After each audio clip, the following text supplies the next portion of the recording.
अनिरुद्ध भारद्वाज जी। राधे गुरु जी। श्री हरिवंश, राधे राधे महाराज जी।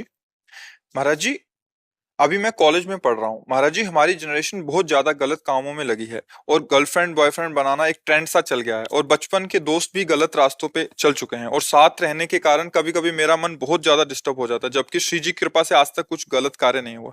महाराज जी, कृपा करके इस विषय पे भी मेरा मार्गदर्शन करें कि वैसे कई बार इस विषय पे चर्चा हुई है, पर हमें लगता है कि हम दूसरों को नहीं संभाल सकते, हमें अपने को संभालना है। सिद्धांत की बात समझो, दूसरे गलत कर रहे हैं, हमको नहीं करना है, फिर हमको कोई परास्त नहीं कर सकता। दूसरे सुधरे तो हम सुधरे, कभी सुधर नहीं सकते। हमको अपने आप को सुधारना है। तेरे भावे जो करे, भलो बुरो संसार, नारायण तू बैठ के अपनो भवन बिहार। अपने हृदय को हमको ऐसे, ये बहुत बहुत ही विध्वंसकारी वृत्ति है, जिसे गर्लफ्रेंड बॉयफ्रेंड जो शब्दों से उच्चारण किया जाता है, ये विध्वंसकारी वृत्ति है। धर्म का नाश, पवित्रता का नाश, बुद्धि का नाश, वैभव विभूति का नाश, किसी भी तरह मंगल है ही नहीं। कोई भी कहीं भी कुछ भी अच्छा नहीं है। अगर इसमें कुछ भी अच्छा होता तो जरूर कोई न कोई सूत्र निकलते, लेकिन इसमें कुछ भी अच्छा नहीं है। हमारे भारत की रीति रही है, हम जिस भूमि में पावन जन्मे हैं उस भूमि की बात कहते हैं। जब तक बालिका का पाणी ग्रहण न हो तब तक वो किसी पुरुष का संयोग नहीं करती थी। जब तक पुरुष पाणी ग्रहण स्वीकार ना कर ले तब तक वो संयोग। मित्रता है हमारी आपकी, मित्रता में दोष नहीं, पर मित्रता का बहाना लेकर जो भोग वासना में उतर जाना है, ये बहुत ही हानिकारक है, बहुत ही हानिकारक है। अब तो ऐसा भी सुनने को मिला है कि वो कौन सा लिव इन रिलेशन तो क्या कहते हैं। अब बोलो क्या जीवन, तुमने क्या समझा है? बाजार की दुकान की वस्तु समझा है क्या, कि हमने ले लिया, हमने देखा स्वाद नहीं, हमने छोड़ दिया? ये आप खिलवाड़ समझते हो? किसी के जीवन के साथ खिलवाड़ कर देना या अपने जीवन के साथ खिलवाड़ कर देना, ये बहुत ही ना आप देशभक्त बन सकते हैं, ना आप माता पिता के भक्त बन सकते हो, ना आप भगवान के भक्त बन सकते हैं। आपका जीवन कूड़ा हो जाएगा। ये जो आज का समय चला है, भगवान बचावे, इसीलिए कलिकाल विहाल किए मनुजा, नहीं माने को अनुजा तनुजा। तो सब भाव भ्रष्ट होते चले जा रहे हैं।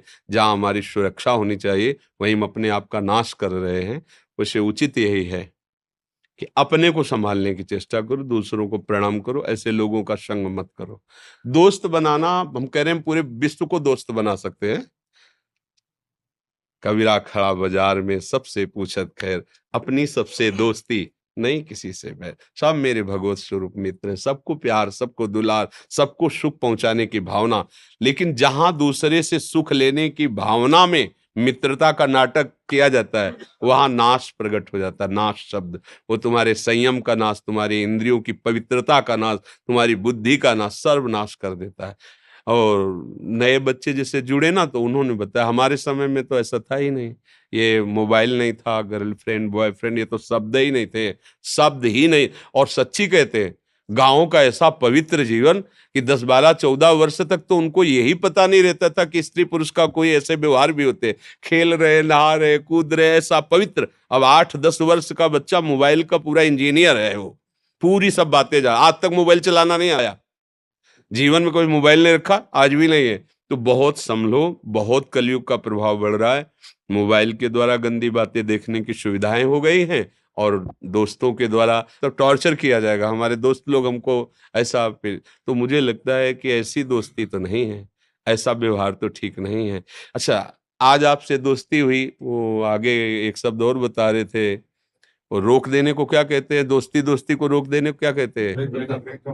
हाँ, अब बोलो ये अब वो दूसरे से है, वो दूसरे से।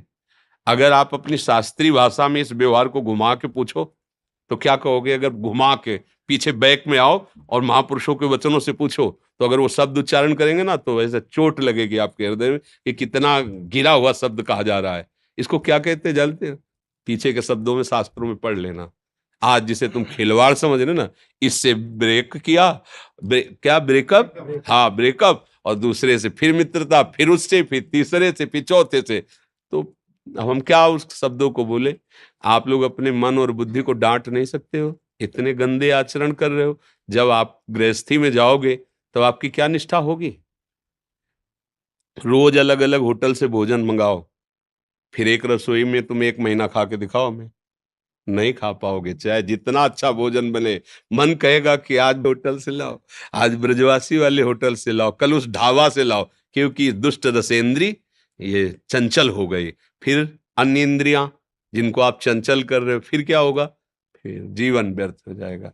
इसलिए पवित्र गृहस्थ धर्म या भगवत आराधना जो भी, ये सब भगवत प्राप्ति के लिए है। जैसे पति पत्नी का है ना, ये भगवान की पूजा के लिए। सृष्टि वर्धन जो सेवाएं हैं वो होंगी, और दोनों मिलकर के खूब धर्म से चलो और भजन करके दोनों भगवत प्राप्त हो जाओ। ऐसा थोड़ी कि ये गंदे आचरणों के लिए है कि खूब, ऐसा नहीं, ऐसा नहीं। बहुत बहुत अब समय बहुत खराब हो रहा है। वो अपने लोगों की बातें सबको समझ में नहीं आएंगी, क्योंकि छोटे छोटे अवस्था के लोग शराब पीने लगे, मांस खाने लगे। ऐसे वीआईपी मत बनो कि तुम जीने लायक न रहो। देख लेना, आप खुद अपने जीवन को देख लेना एक दिन, क्योंकि तुमने मनोरंजन किया ना, अब तुम्हारे जीवन में मनोरंजन उतरेगा।